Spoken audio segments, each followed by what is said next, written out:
So attendance will keep going. I'll put it in the chat.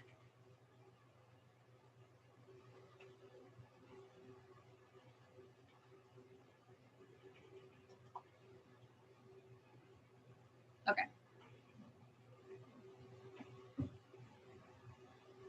So before we get started on the material, we're going to start on Aldol. We're going to work on chapter 19 today. I want to go over the course calendar real fast. I didn't mean to scroll to the top. We are here on Monday, November 16th. Today we're going to talk about Aldol and basically go through chapter 19. We already touched on Claisen. Yes, I did put an attendance code up.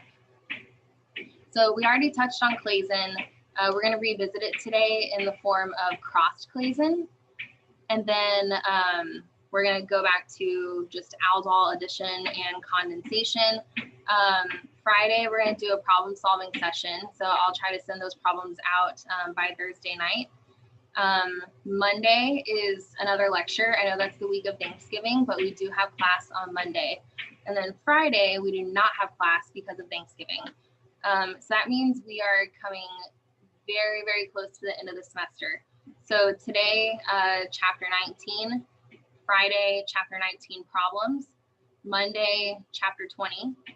And then the following Monday, we're going to do practice problems for your last exam. So exam 3 is on Wednesday, December 2nd. There is no class on December 4th. It's reading day. I'll throw that in the calendar. I don't know why I didn't put it on here. It's reading day, so you don't have classes and we won't be meeting. So we are down to 4 more sessions. And we have 2 chapters. Chapter 20 is really short. So we do have plenty of time to actually do a review on this last day, especially since you were supposed to have already started on chapter 19 before your last exam even. Are there any questions about the schedule here? Okay, if you do have questions, shoot me an email or put it in the discussion about general course questions or something. Cool. Someone go ahead. On the review day, will there be like some review problems that you send out or? On, yes. Yeah, I will send those out ahead of time. Cool. Okay. Okay, so I'm gonna stop sharing that, move to my other computer.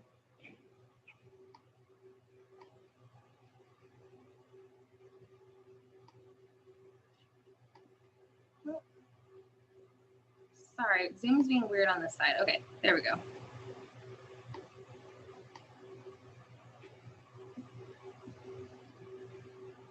Had a minor panic for a second.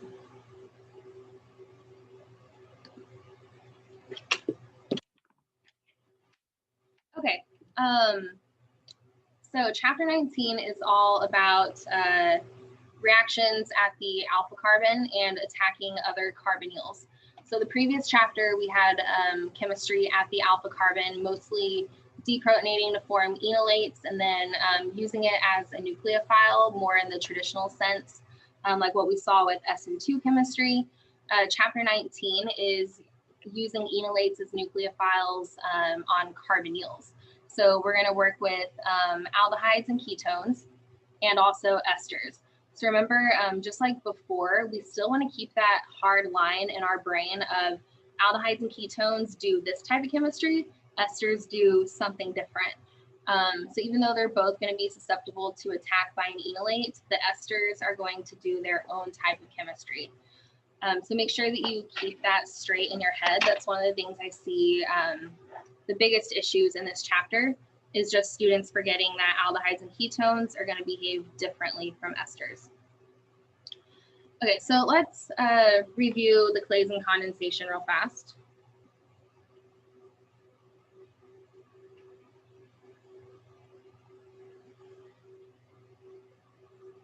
So what are the conditions of a Claisen condensation? What do we see when we're going to do a Claisen?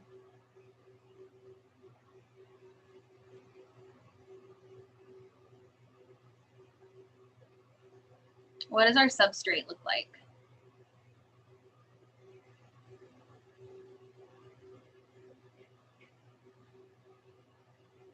Doesn't it have to have 2 hydrogens?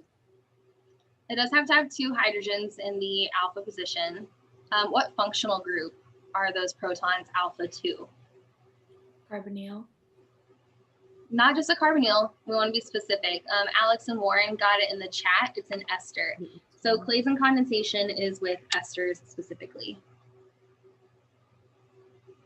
So we're just going to use a very generic ester here. What are we reacting the ester with? What is our indicator that we're doing a Claisen condensation? Yeah, Warren got it in the chat. Oh, come on.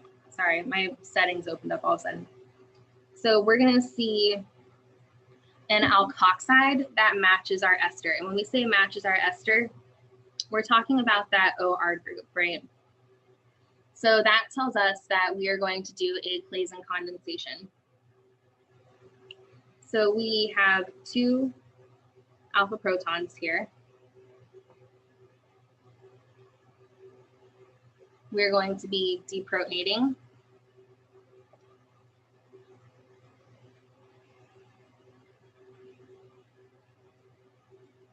And we form that enolate. Then what happens?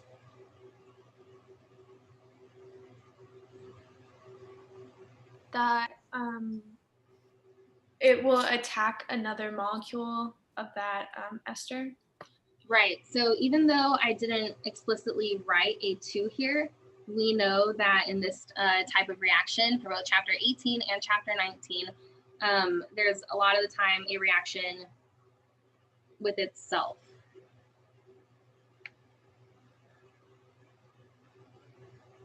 So the enolate is going to attack the carbonyl carbon. We push the electrons up onto the oxygen.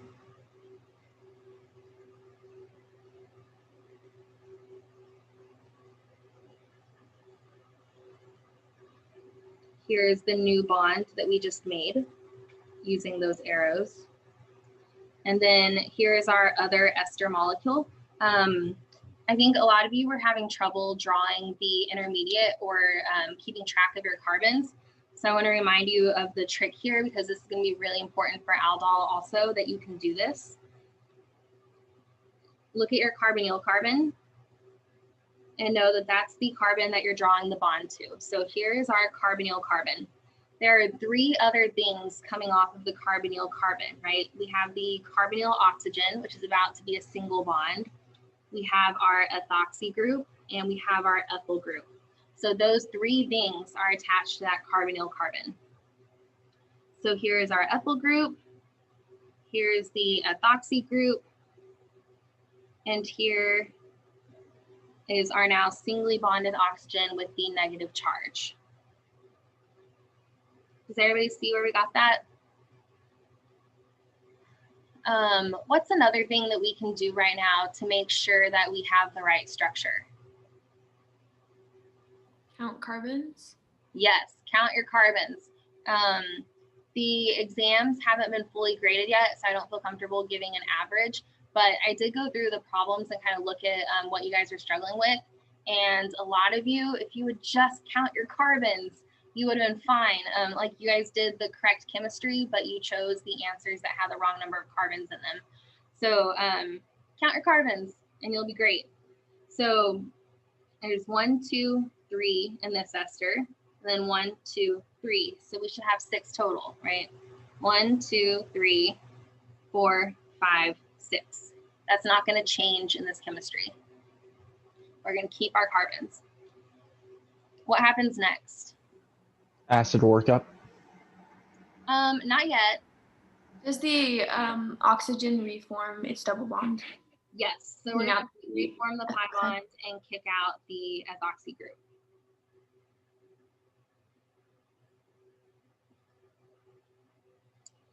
Oh, let's draw the whole mechanism. I know that it's a pain in the butt, but we're going to throw in that extra step just to remind you that it's there.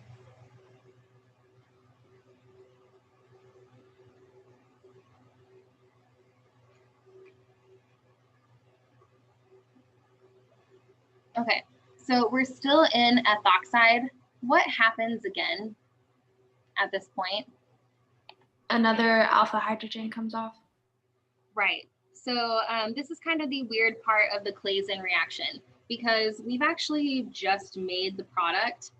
We technically don't have to do anything else, but one of the driving forces of this reaction is the formation of ethanol. So something kind of obnoxious to us happens. Remember, you don't really have to think about this when you're thinking about the product. I just want to remind you, because we started off with our ester.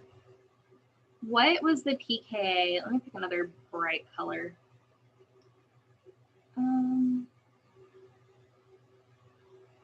Let's go with this purple color. Okay. What would be the pKa of this proton here, approximately?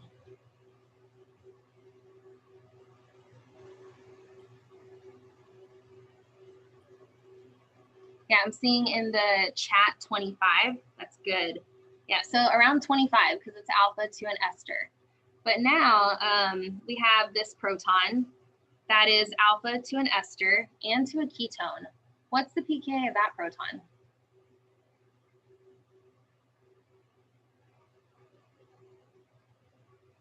Yeah, Jose got it in the chat. It's going to be somewhere in the 9 to 11 range. So this is a much, much more acidic proton now. So this ethoxide is going to have no problem pulling it off and putting those electrons onto the alpha carbon and creating another enolate. Plus, what's the other really good thing about this enolate that we're drawing?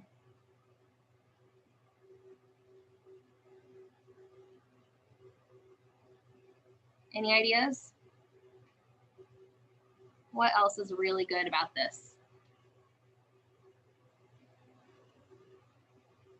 Resonance? Yeah, it has a lot of resonance. Yeah. So there are two main resonance forms. And what's the pKa of the proton on ethanol?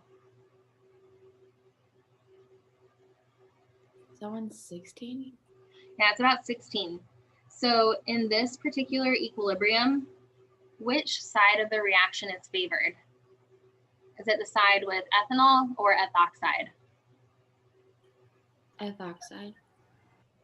The reactants, right?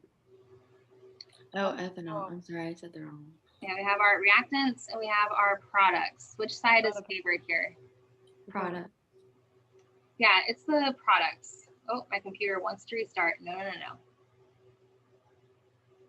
No, you're not restarting. Yes, so the product side is actually favored.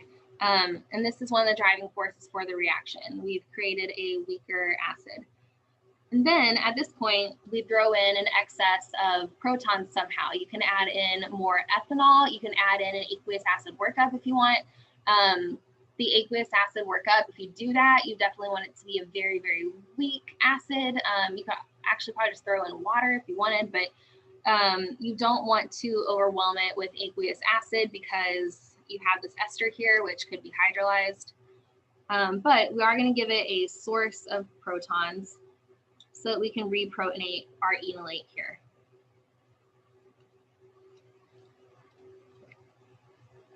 But I feel comfortable that we do not need to draw out a protonation at this point. So that puts us back here. I know that's kind of an obnoxious extra step there, but it does happen. And it's important to why this reaction occurs and also why we have to have two alpha protons to begin with. If you do not have a proton to pull off here, that actually eliminates part of the driving force of this reaction and it's less likely to occur. What is this functional group that we just created called?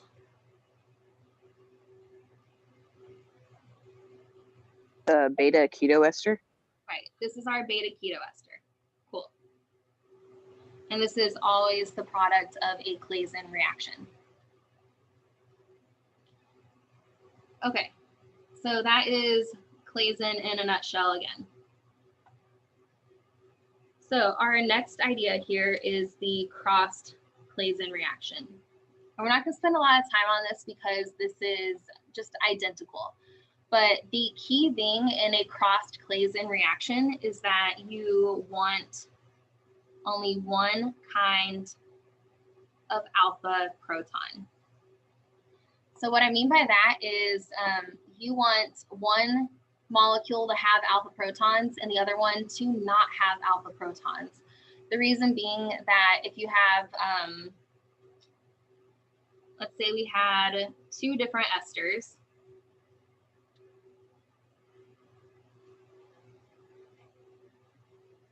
not very different from each other. One has more carbons than the other. We'll call this A and B. You're going to have 4 different products. You can have a product made from AA, from AB, from BB, and BA.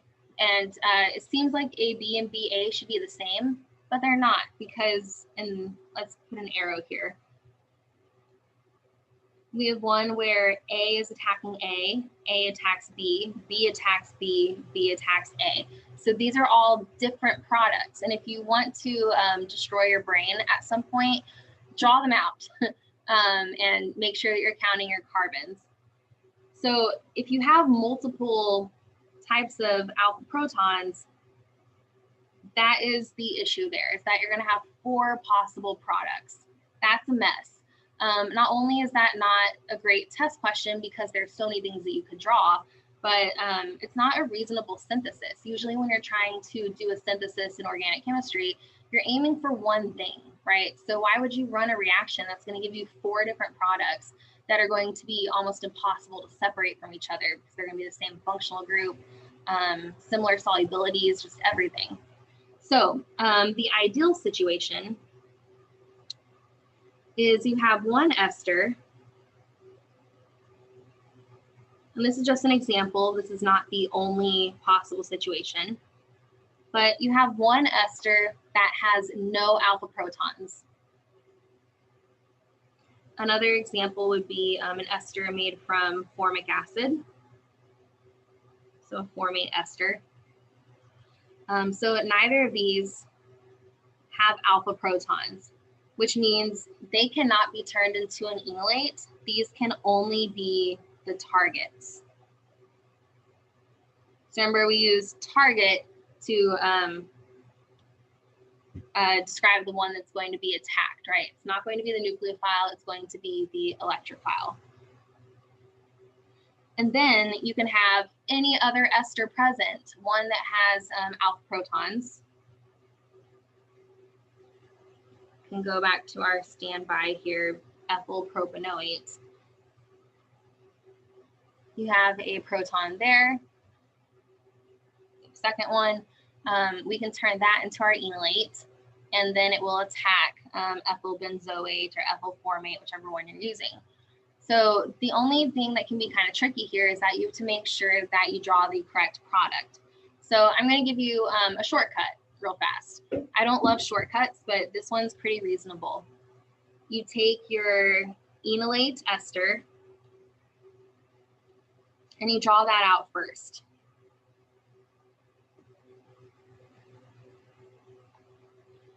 And then you draw the bond that's going to be formed in the Claisen reaction.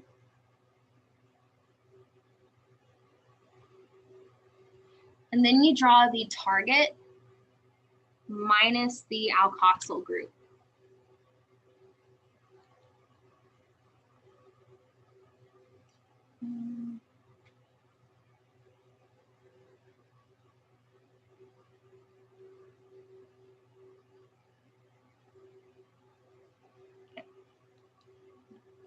I could not have drawn that less attractively if I did it on purpose. If you want your products to look a little nicer, take your, whatever your R group is and point it down. So I could draw the same ester like this. I could draw my bond that I'm going to make. And then you can imagine that being here basically, so that you can connect the rest of your molecule. Now, if you're going to take a shortcut, you're not going to draw the mechanism. You do need to double check yourself. We're going to count the carbons, right? So in our starting material, we have 1, 2, 3 carbons. Those are here. And then we have carbon number 4 is our carbonyl, and then we have that aromatic group. We don't need to count all those. Right? So this is our product. We've counted our carbons, we checked it, we're good. Also make sure that you've drawn a beta keto ester. So we have our ester. Here is our alpha carbon. Here is our beta carbon. On the beta carbon, there is a ketone, so this is a beta keto ester.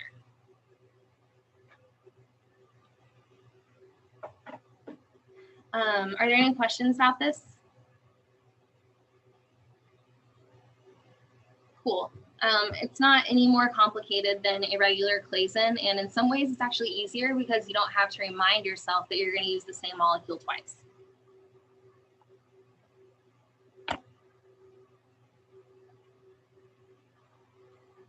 Remember, detailed lectures on this material are available on Canvas. They're on my YouTube. So if you need a little more explanation, there is that, which technically you were supposed to have watched already. We're going to skip over the acylation of ketone enolates. That stuff is in the lecture. It's pretty straightforward. It's very reminiscent of what we saw in chapter 18. What we need to move on to now is aldol chemistry.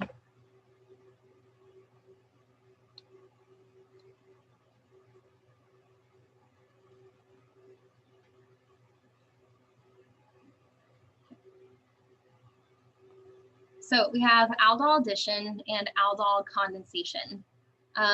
These two go hand in hand. So aldol addition always happens first, and then condensation is an optional step 2. And we'll talk about the conditions that cause that to happen. But in all of these reactions, they start with an aldol addition, and then you just have to decide if condensation will occur or not. So let's talk about what aldol is first. So aldol is very similar to a Claisen condensation, but you're using ketones and aldehydes instead, and therefore they don't have that leaving group option. So remember, one of the steps in our Claisen condensation was kicking out a leaving group. That is unique to carboxylic acid derivatives, right? Aldehydes and ketones do not have that because alkyl groups and hydride are horrible leaving groups. So we're not going to kick them out. If you do, you're going to get it wrong. So don't try that. So a typical aldol reaction. Let's take acetone. Let's do an aldehyde first. We're going to use 10% sodium hydroxide. This is an aqueous solution, and it's being performed at 5 degrees Celsius. We're going to talk about the importance of these conditions in a bit. Now, in these conditions, we have hydroxide. We can deprotonate and form an enolate, but I want to draw out those things first before we draw out our aldol products. Let's go down instead. So if I, whoops.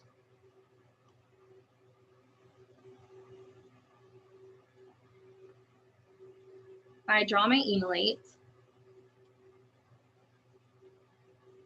I have my negative charge on my carbon. And what is the product formed between hydroxide and hydrogen?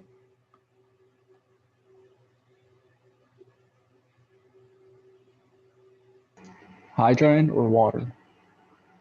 It's gonna be water. Okay. Okay, so these are our new products. What is the pK of this proton? Approximately. So regular alpha proton, alpha to an aldehyde or ketone. Is it like 10? 19 to 20? Oops. It's in the 19 to 20 range. Okay, and what is the pKa of water? This is a specific number. 15.9. Was it 15.9 I gave you or 15.7? I think I gave you guys 15.7.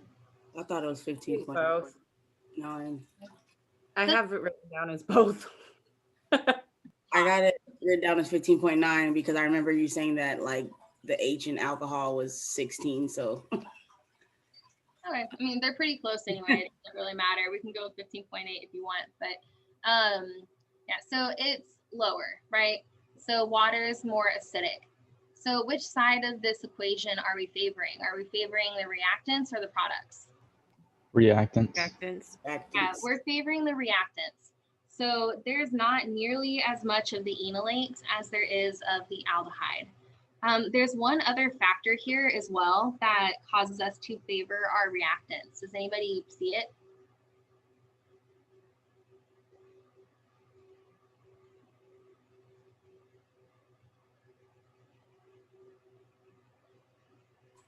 the negative. No. It's actually the fact that we made more water. So Le Chatelier's principle is not really going to be a fan of that exactly because we already have water present. Okay, so we favor the reactant side. That doesn't mean that there's no enolate, that just means that there's less of it, right? But it still does form. So what is the enolate going to attack? Why did we form it?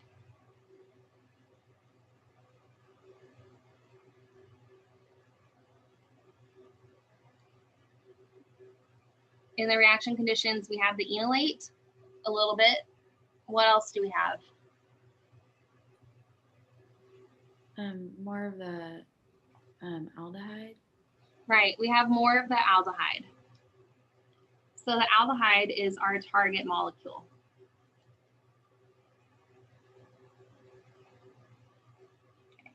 Are we noticing how repetitive this is, right?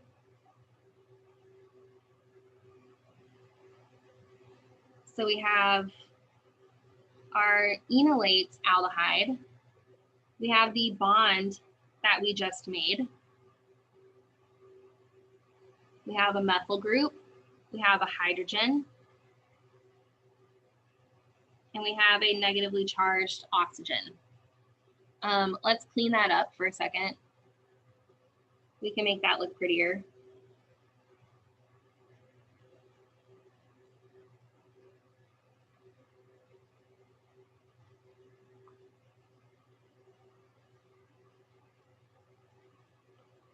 Okay, doing a quick carbon count could save us a little bit of pain. There are 2 carbons in our starting materials. There should be 4 in our product so far. So far, so good. Now, at this point in the Claisen condensation, we kicked out a leaving group, but we don't have one here, right? So what are we gonna do? Deprotonate?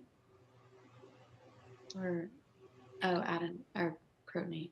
Right, yeah, because we're already negative, so we want to not be, right? We want to be neutral.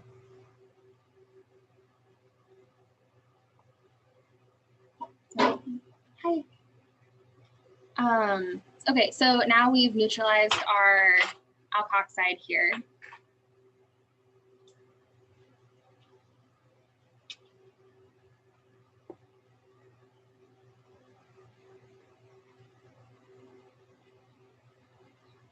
Okay, so this is the Aldol addition product because all we've done so far is add these 2 pieces together, right?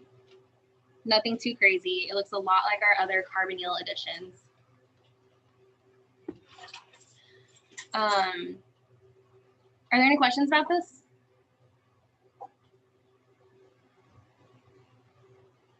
We feel good about it? Awesome. Okay, so what's going to favor this aldol addition product over moving towards the condensation are the conditions. The fact that we have only 10% sodium hydroxide and that we're keeping it cold, those both favor addition. So things that favor addition, let's write that somewhere else. So, well, yeah, let's write this somewhere else.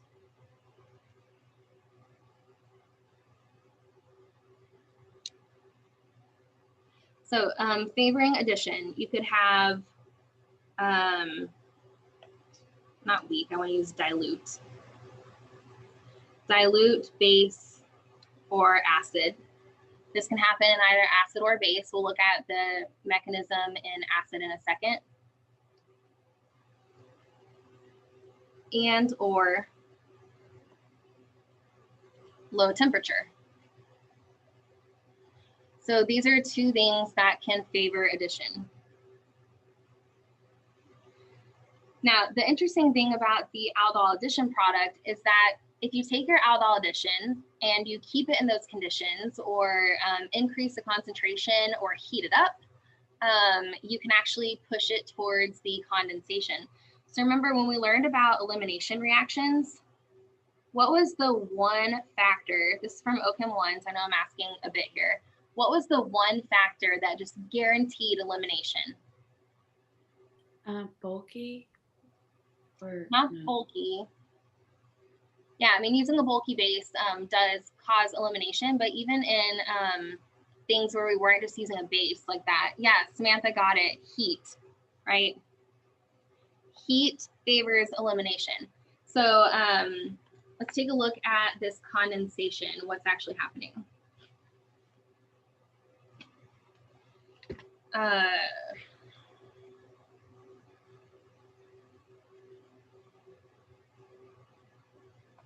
Gonna go ahead and write these conditions out as well.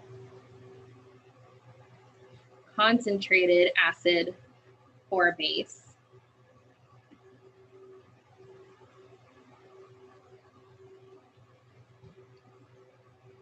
Let's throw an and or in there. So this could be anywhere from room temperature and up. So it just depends on the combination of things here. If you have concentrated acid at room temperature or concentrated base at room temperature, you're going to do condensation.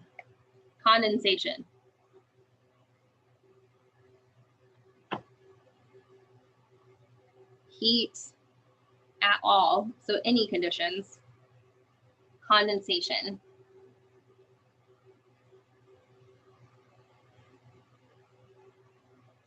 If you have dilute acid or base,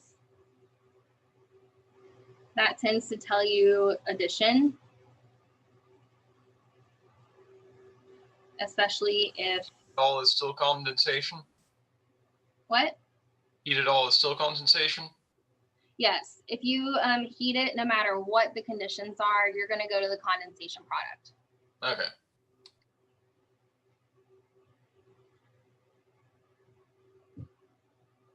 So more often than not, you're looking at condensation.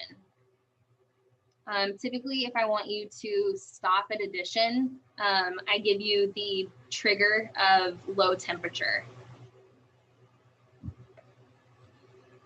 So contrary to what you guys might believe, I don't like to trick you. I'm not trying to trick you when I write exam questions. I'm usually trying to be very clear. You just have to know what those signs are. So that's why I'm being very specific here. It's because aldol can feel like a massive gray area. But if we have these hard rules like this, it's pretty simple. Okay, so let's look at the condensation. I'm going to take the product that we just made.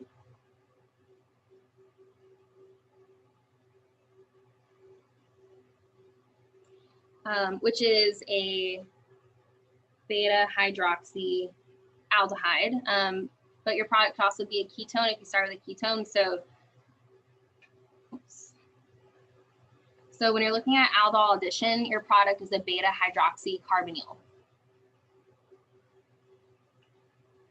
Now let's put this in acid just for fun. Switch up our conditions here. Let's say that we put it in acid and we heat it up. I'm not going to be specific with the acid just yet because it doesn't really matter. When we're in acid, what is the first step that's going to happen?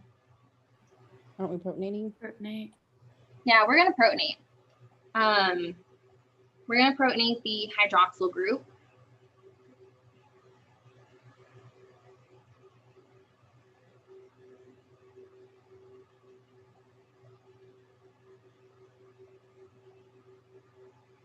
Now, by protonating the hydroxyl group, What did I do?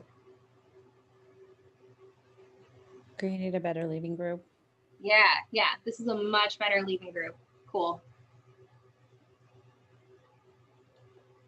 I love getting to the end of OCHEM 2 because you guys just know so much. I ask a question and you tell me the actual answer and it's awesome.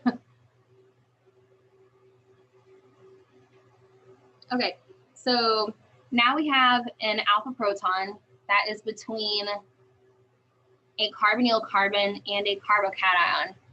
Do you think this increases the acidity or decreases the acidity being next to a carbonyl? Increases the acidity? Yeah, we've just increased it because if we pull off this proton, we can create a double bond.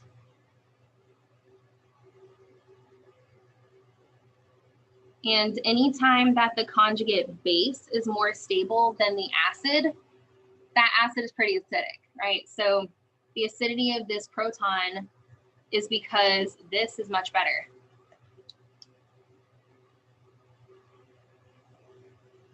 Okay, so the product of your aldol condensation goes through elimination, right? That's why heat is going to favor this, is because we just did an elimination. It was an acid catalyzed dehydration, but that's still an elimination.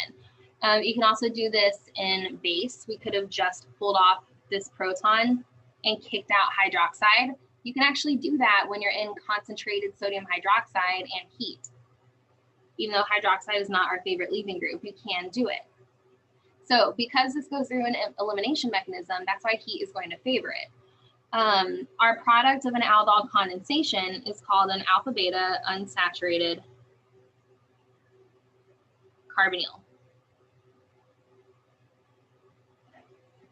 So when you see this, you know that you have the product of an aldol condensation. And that's going to do interesting chemistry on its own as well. What else should we do before we move on to this? What can we do to make sure that we drew the correct product? Count your carbons. We can count. In this case, we didn't do the addition part just now, so it's unlikely that we lost or gained carbons, but you would be surprised. So That would be me. go ahead and count. So we had 1, 2, 3, 4. Also, if you know the functional group that your product is supposed to be, such as an alpha beta unsaturated carbonyl, we can check that too. You know, make sure that you actually drew that instead of drawing something like this, right? Because at first glance, that could be correct, right? It has the right number of carbons. It looks pretty close to what you want. But if we know this is alpha and this is beta, and we're looking for an alpha beta unsaturation, a double bond, then we would know that this is not correct, right? That'd be like beta gamma unsaturated. We don't want that. So let's sum up our functional groups real fast. You guys probably noticed that I threw a lot of that on the exam. I've been telling you all semester that's how I wanted you to study. And if you've been doing that, then that chunk of the exam was some free points for you. I wrote like 12 different versions of that, 12 different questions. Okay, so summary real fast. Claisen, what is our product called? What's the functional group?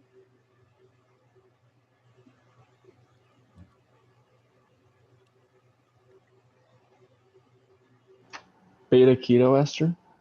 Right. Beta keto ester. Okay, aldol addition. What are we forming? Oh, can't spell addition. Okay.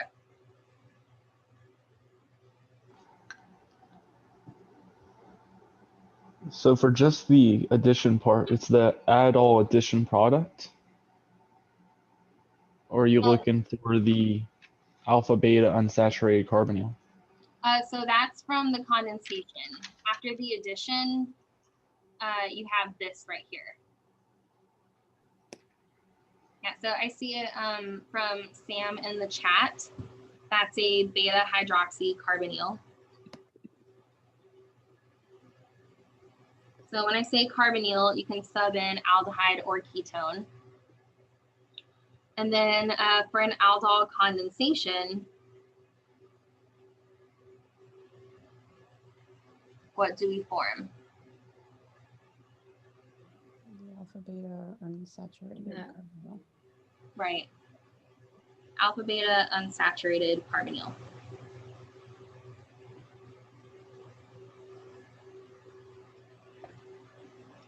Okay, so keep those straight in your head there, and that will get you pretty far in this chapter.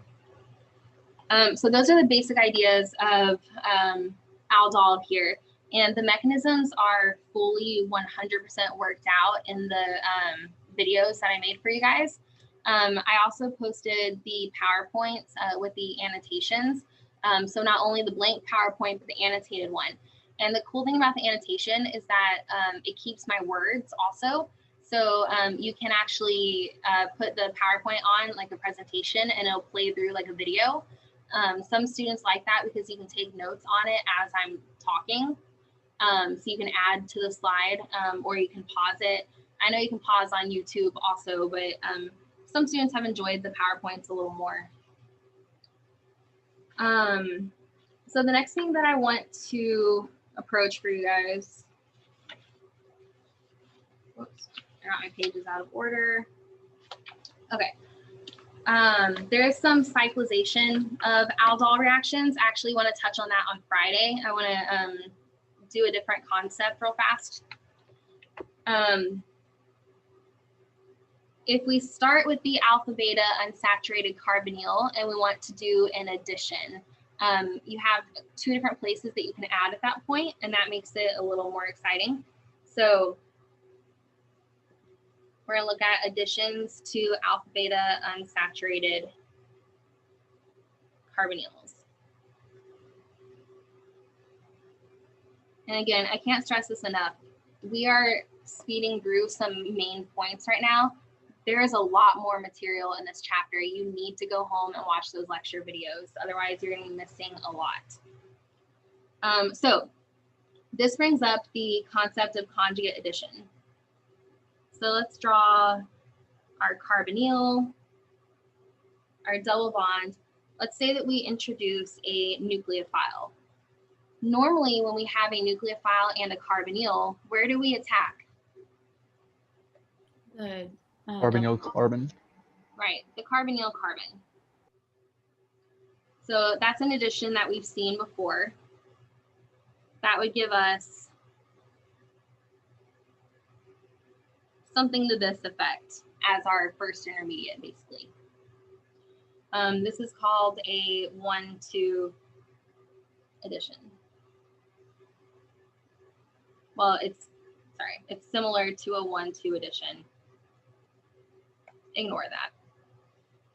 In my video, I went through a full analogy to adding to conjugated systems.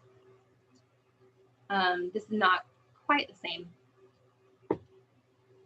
If you take the nucleophile and do something else though, remember that when we did reactions with conjugated double bonds, we had the option of adding the proton to one position, usually the number 1 position, and then the nucleophile to number 2. That's why this is similar to a 1,2 addition. If you consider this 1 and 2, sorry, 1, 2, you end up with kind of a similar product. This would be 3 and 4. Our other option for reacting with double bonds was to end up with your stuff at carbons 1 and 4, and that was a 1,4 addition. So the similar idea here would be attacking at carbon number 4. And we're going to talk in a second about how this gets here, but that gives us something that looks like this.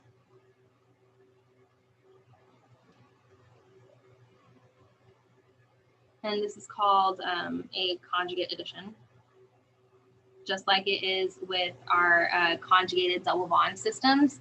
That 1,4 addition had another name, conjugate addition. This is a conjugate addition with a conjugated carbonyl. So the key thing here that lets you know which one you're going to do is if you're going to do a 1,2 addition, that is going to be a strong nucleophile.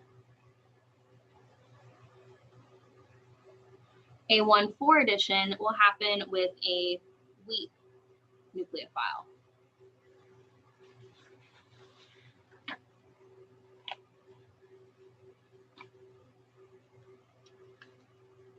So I want to look at the mechanism for this as, I guess, our last thing today, or close to it.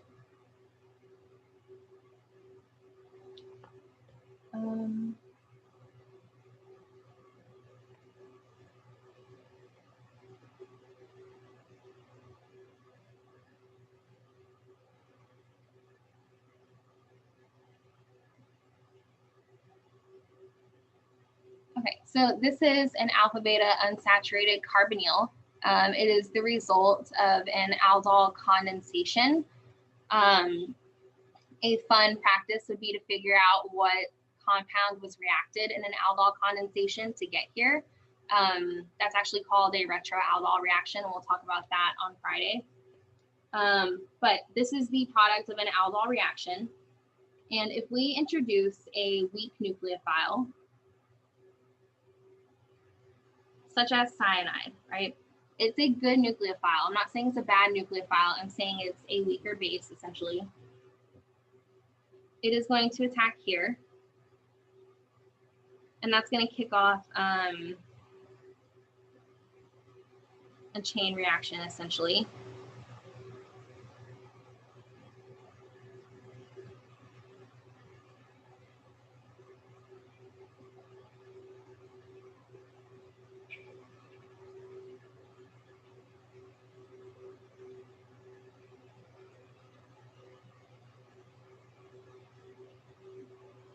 Where we go here. Now, this is an enolate, and we learned when we first talked about enolates and enols that they can go through a process called tautomerization. And this is going to just basically mean we're going to pick up a proton and go back to the keto form. So a lot of times the condition for something like this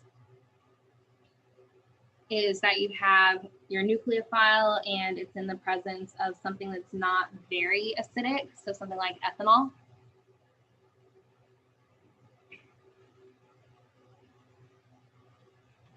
And we're going to pick up that proton.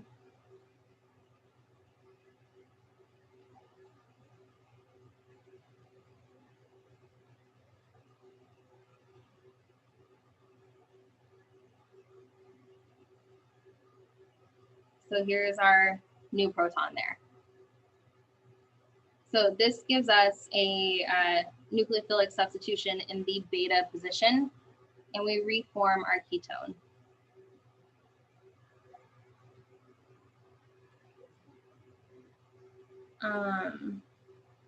Okay, so I'm just going to give you a quick list. The only thing that you're going to consider a strong nucleophile, so the only thing that's going to attack directly at the carbonyl carbon of an alpha beta unsaturated carbonyl are Grignard reagents. So if we added in a Grignard reagent, it would go straight to the carbonyl.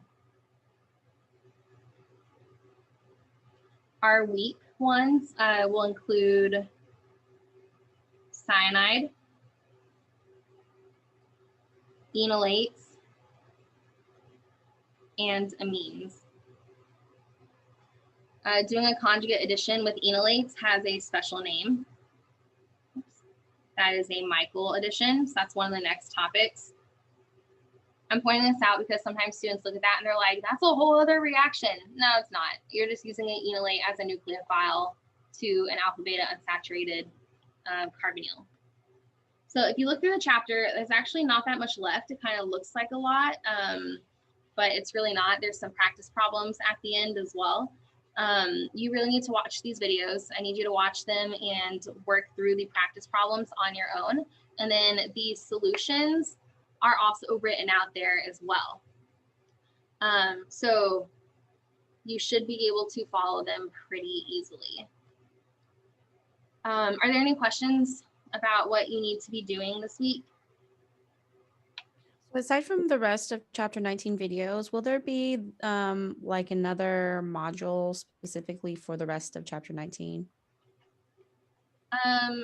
Yes, there already is. Oh, Oh, you mean on Top Hat? yes. Yes, sorry. Yes, yeah. Yeah, on top of that. Yes, there is a homework assignment. I just need to assign it. But it's not going to be like chapter 19 in text because that was already squished with the chapter 18, right? Yeah, the in-text questions have already been available to you. And I know I extended the due date. I'm not sure how far I extended it, but I'll make sure it goes through Thanksgiving. And then I'll open up the homework assignment, and that won't be due until your third exam. Okay. I'll also make chapter 20 available so that if you get bored over Thanksgiving, I mean, even if you're not bored, you really need to do it because we're going to take an exam when you get back. So Thanksgiving is really late this year. Yeah, thanks. Thank you. Any other questions? Not sure. Okay, that's it for today. So you guys are free to go. I know we went over a little bit. Well, I guess we were just talking at the end. But.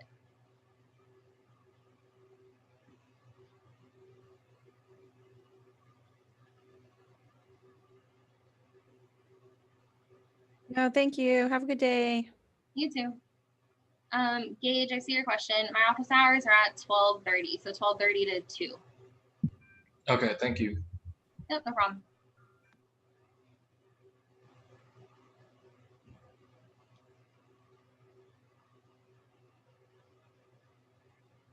Any other questions before I head out?